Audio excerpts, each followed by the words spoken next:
nyawa Benjamin Netanyahu disebut dalam bahaya dan berpotensi menjadi target balas dendam Yaman. Informasi terkini, Lembaga Keamanan Israel telah memutuskan untuk memperketat keamanan di sekitar Perdana Menteri Israel tersebut. Mengutip Kabarni pada 1 September 2025, hal ini diumumkan Lembaga Penyiaran Israel atau AB pada Minggu 31 Agustus 2025 waktu setempat. Langkah luar biasa untuk melindungi Netanyahu itu menyusul dirinya sekaligus pejabat Israel lainnya yang menjadi buron Mahkamah Pidana Internasional atas tuduhan kejahatan perang di Gaza. Selain itu, dua pertemuan pemerintah juga telah dipindahkan ke lokasi yang aman dan rahasia sebagai bagian dari peningkatan langkah-langkah keamanan. Lebih tepatnya, dilaporkan bahwa Dinas Keamanan Internal Shin Bet telah mengambil langkah-langkah khusus dan luar biasa.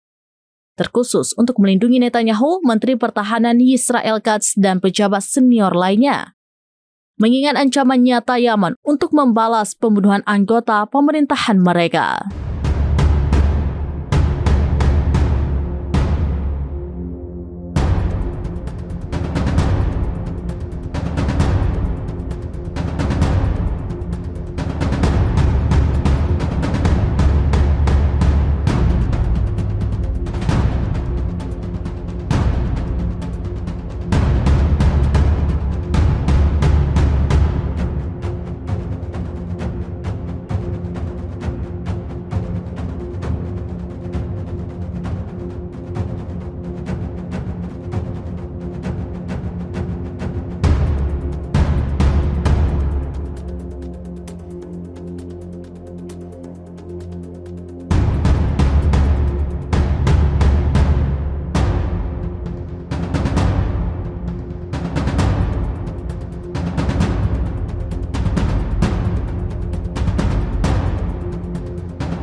Download Tribun X sekarang, menghadirkan lokal menjadi Indonesia.